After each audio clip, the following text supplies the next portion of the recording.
Welcome back, everyone. Just a quick one today.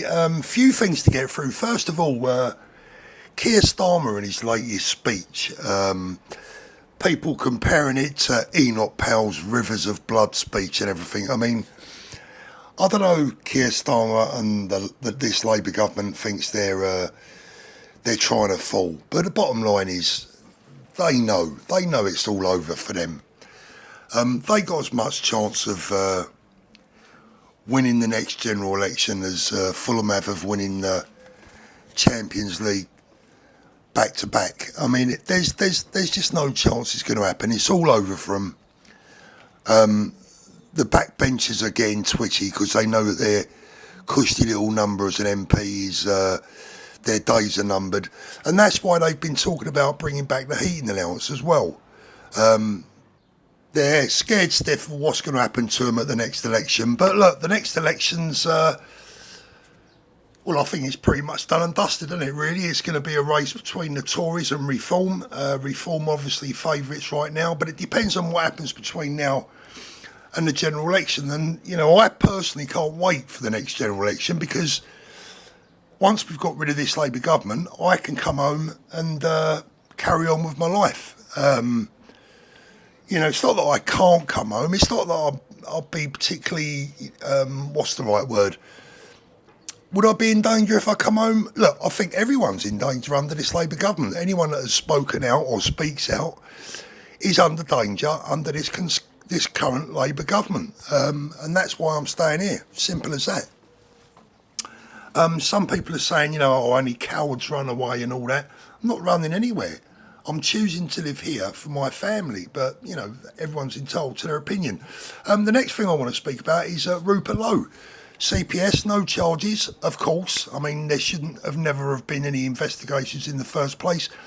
Where that leaves Zia Yusef, I don't know. I have got a feeling that Zia Yusef will be on his way out of Reform, but I don't think that Rupert Lowe will be on his way back in. But I don't think that long term, Zia Yusef is an asset to Reform. I think he should probably be replaced. I think Farage will replace him. With whom, I'm not quite sure. But we'll see. Next thing I want to talk about is that gentleman, I forget his name now, 38 years in the nick for a crime he didn't commit. 38 years. Wow. Can you imagine? Well, none of us can imagine, can we? But can you even try and imagine spending 38 years of your life, the very best prime years of your life, in jail for a crime that you didn't commit? That's just about the worst miscarriage of justice that you can ever put onto a human being. And they're talking about £1 million compensation. They're having a laugh. £1 million. If it was £25 million, it wouldn't be enough, would it? You can't give someone back 38 years of their life. And I found that story incredibly disturbing, sad. They've got to go back. Even though it's 38 years ago, they have to go back and find out what went wrong for that man to be convicted of a murder that he didn't commit. And those responsible should be brought to book. And if there are any deliberate, if there are any stitch-ups involved, or if there are any, what's the right word that I'm looking for? If there's any, complete cock-ups, and it's just a whole mess, the people that made the mess that led to this man's sentence surely should be brought to book. 38 years stolen from someone. It's just incredible. Next thing, yesterday I did a video talking about this little apartment that we're about to leave very shortly, and I said that 118,000 quid, it seemed cheap. And a lot of people have been writing saying, oh, you know what, you can buy it here or there for 118 grand, it's expensive. Well, I don't, look, first of all, I come from the south. I mean, I'm a Londoner. I mean, prices in London and then further south down in Brighton, where I've been living. 118 grand in London wouldn't even buy you a garage, let alone an apartment. But I think when you're by the sea, when you're overlooking the sea, as I'm looking out right over there now, I don't think £118,000 is particularly expensive. But I'm not familiar with the property markets, for instance, say in the north of England or up in Scotland or in Wales. I have no idea what those markets look like. But yeah, people tell me that you can buy a decent property for 118 grand. Well, it's a long time since I've seen anything for that sort of money. I'd like to see some actually, just out of interest. I'll have to get on Rightmove and have a look round when I've got 5 minutes. Last thing I want to talk to you about today is something a little bit more personal. People often ask me about my business career, and they say, oh, you know, how successful was you as a business person? Can you still be, you know, how can you be successful without being harsh in business?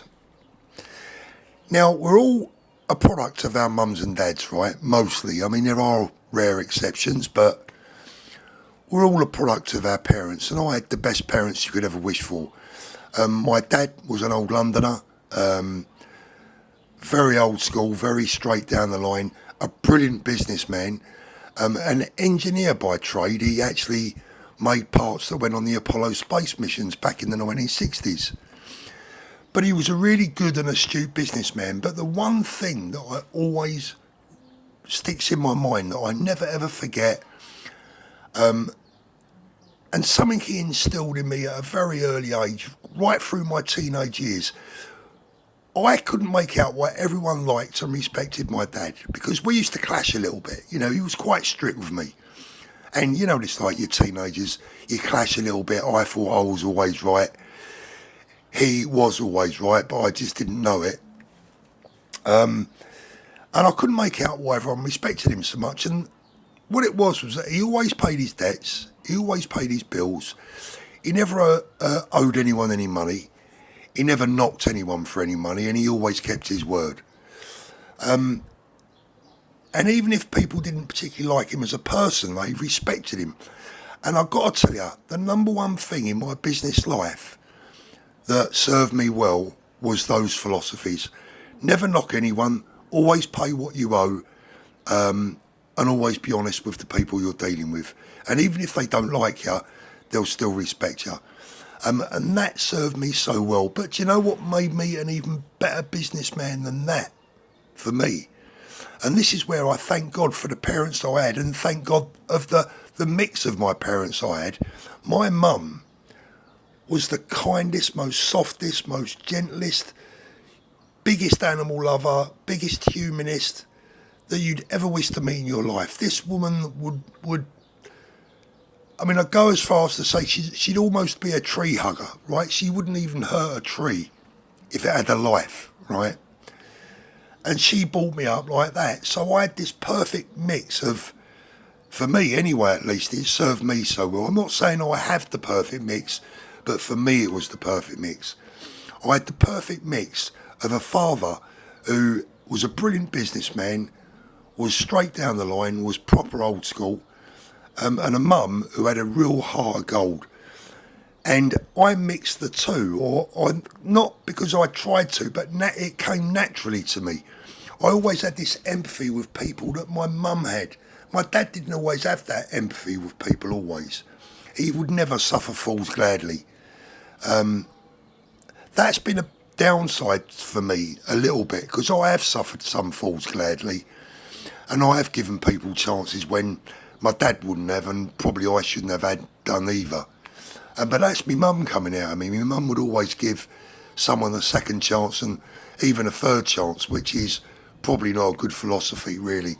Second chances are bad enough. Third chances are usually not good, are they?